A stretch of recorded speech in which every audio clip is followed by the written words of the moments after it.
Halo saudara, apa kabar Anda hari ini? Senang sekali saya Angga Wisudawan kembali menjumpai Anda dan kali ini tema talk show kita sangat luar biasa sekali yaitu infrastruktur apik masyarakat Jember. Seperti kita ketahui bersama memasuki tahun kedua proyek multi years, pemerintah Kabupaten Jember ini terus berupaya mengejar ketertinggalan melalui perbaikan infrastruktur. Dan kita lihat sudah ada puluhan jembatan se-Kabupaten Jember yang sudah rampung diperbaiki. Selain itu, berbagai ruas jalan yang dulunya berlubang mendapatkan julukan yang kurang enak didengar begitu ya, yaitu Juglangan Sewu, kini sudah mulus, sudah rata dan sudah bagus bisa dinikmati oleh masyarakat Jember. Dan tentu saja untuk membincang hal ini terkait dengan program multi years, kita akan berbincang selama 30 menit ke depan dan kita akan mengajak pemirsa untuk mengetahui penjelasan dari Bupati Jember Bapak Haji Hendy Siswanto STIPU bersama saya Angga Wisudawan.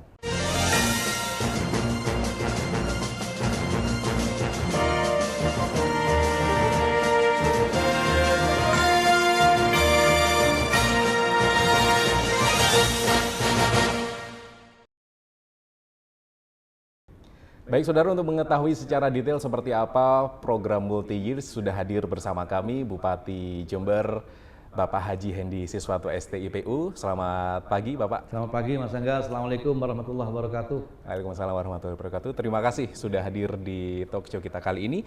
Temanya sangat menarik sekali begitu ya, yaitu infrastruktur apik masyarakat sejahtera. Masya Allah luar Begitu biasa. ya. Baik. Pak Hendy, kita tahu bahwa perbaikan jalan ini saat ini terus dikebut begitu ya, di berbagai ruas jalan kita lihat banyak sekali perbaikan dan di berbagai ruas jalan juga kita sudah merasakan mulusnya begitu ya, halusnya jalan yang sudah diperbaiki. Nah, sampai saat ini sebenarnya sudah berapa persen program dari multi years ini sudah dilalui? Ya, terima kasih Mas Angga. Ini kalau kita berapa persen total jalan yang kita perbaiki itu lebih dari 1.000 kilo, ya lebih dari 1.000 kilo dan itu tahun 2021 sudah ada bukan proyek multi years, tapi proyek yang satu tahun anggaran, tahunan reguler dan itu kita tambah dengan proyek multi years. Sedangkan proyek multi years ini ada 1.000 kilo dan itu dimulai pada bulan Oktober-November tahun 2021. Kenapa multi years itu 2 tahun berjalan berlangsung. Jadi proyek itu bisa dikerjakan tahun 2021 dan dilanjut terus tanpa putus sampai tahun 2022. Dan insya Allah alhamdulillah hari ini sudah selesai, sudah di atas 75%. Di atas 75% sudah dikerjakan melalui program ini, begitu ya. Kemudian jalan dengan kategori apa saja ini yang disentuh dengan program multi years? Jadi kita ada satu regulasi yang tidak boleh kita lewati, itu undang-undang bahwa ada jalan nasional, ada jalan provinsi, terus ada jalan kabupaten. Kalau jalan nasional itu Kementerian Pusat PUPR ya. Kalau jalan provinsi itu bisa provinsi di tingkat 1, Jawa Timur. Kita masuk ke jalan kabupaten. Jalan kabupaten inilah yang tanggung jawab Pemkab Jember untuk menyelesaikan berikut ke bawahnya. Ada jalan kecamatan, ada di dusun kelurahan, termasuk jaring-jaring. Jadi jaring-jaring itu ruas-ruas jalan yang ada di desa-desa. Yang ada di desa-desa itu bisa dengan skim anggaran yang 2 macam skim anggaran, bisa anggaran dari APBD dan bisa dari anggaran DD, dana desa. Dana desa itu datangnya dari Kementerian Desa, dari Kemendes, itu masuk langsung ke Kades, itu bisa mereka kalau Pak Kades ada jalan yang rusak sedikit mungkin cuma 500 meter, 200 meter mereka itu bisa menggunakan DD ya, dana desa. Tidak besar juga dana DD. Nah, tapi lebihnya itu bisa tetap APBD masuk di dalam itu. Berarti kategori jalan yang disentuh program ini yaitu yang menjadi wewenang pemerintah daerah yaitu Kabupaten Jember begitu ya. Jadi misalkan nanti ada kerusakan dari jalan provinsi atau nasional bukan menjadi wewenang dari pemerintah daerah begitu. Nah, selain jalan ini apa yang menjadi prioritas pembangunan infrastruktur lainnya? Karena memang masyarakat begitu ya dengan jalan yang baik itu mereka sudah sangat bersyukur gitu. Tapi dari pemerintah tentu saja ada target lainnya, infrastruktur apa yang menjadi target berikutnya? Jadi yang tahun 2021-2022 ini adalah target jalan dan penerangan. Jalan dan penerangan itu kami sudah mengerjakan 23.000 PJU.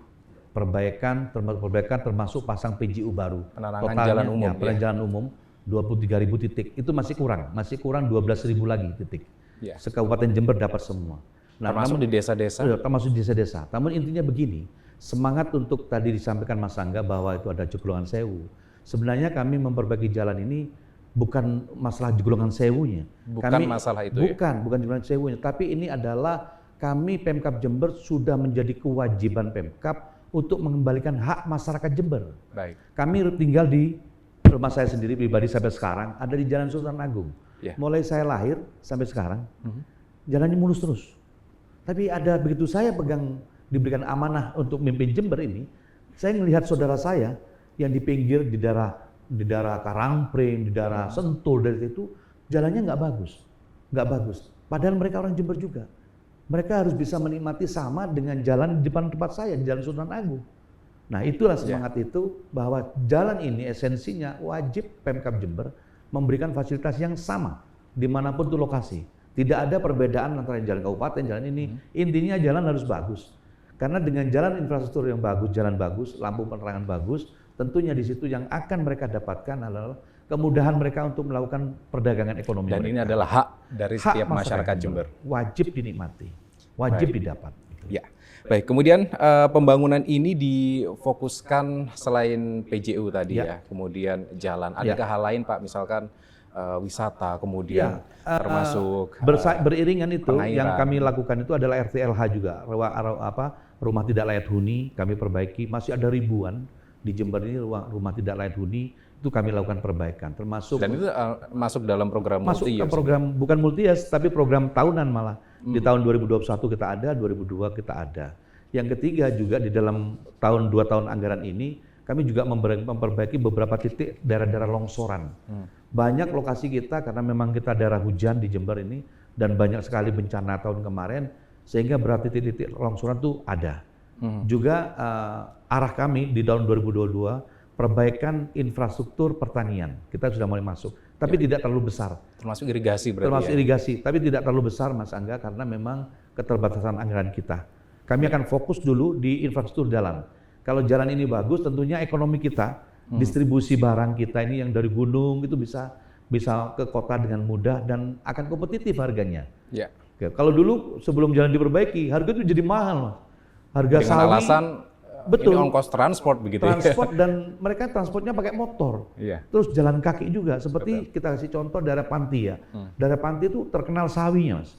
Sawinya seperti sawi itu untuk segar begitu ya. Segar dan bukan sawi sederhana, tapi sawi untuk masakan Mandarin. Masakan Kualitas Mandarin, bagus ya. Itu kualitasnya itu untuk ca sawi itu. Harganya beda. Itu harganya. Cuman kalau pada saat jalannya nggak bagus untuk bawa ke Pasar Tanjung itu membutuhkan waktu yang cukup lama, hampir 1 hari. Layu, akhirnya harganya jatuh. Dampaknya apa? Masyarakat petani kita yang tanam sawi tidak bisa bangkit ekonominya, tidak bagus. Sekarang udah bagus, apa yang mereka katakan? Kami jual sawi di mana? Saya tanya. Anda jual sawi di mana? Pak, kami jual sawi langsung ke toko-toko, restoran-restoran yang membutuhkan. Kok bisa? Jalannya udah bagus, Pak. Harganya bagus sekali harganya. Tidak dijual di pasar lagi, tapi dia langsung datang langsung ke konsumennya. Ya. Ini manfaat yang langsung dampaknya itu dan lampu penerangan tentunya untuk keamanan mereka. Sekali lagi ini hak masyarakat yang harus dipenuhi begitu ya. Kemudahan, kemudian perputaran ekonomi juga semakin mudah dengan akses yang mudah begitu ya. Nah, kalau kita berbicara terkait dengan pengerjaan proyek infrastruktur ini tentu saja melalui rekanan dan akan ada semacam evaluasi begitu ya. Dan apakah ada sejauh ini dari evaluasi yang sudah dilakukan itu infrastruktur yang sudah dibangun tidak memenuhi spesifikasi? Nah, tapi kita akan bahas di segmennya Pak Hendy, saudara tetaplah bersama kami.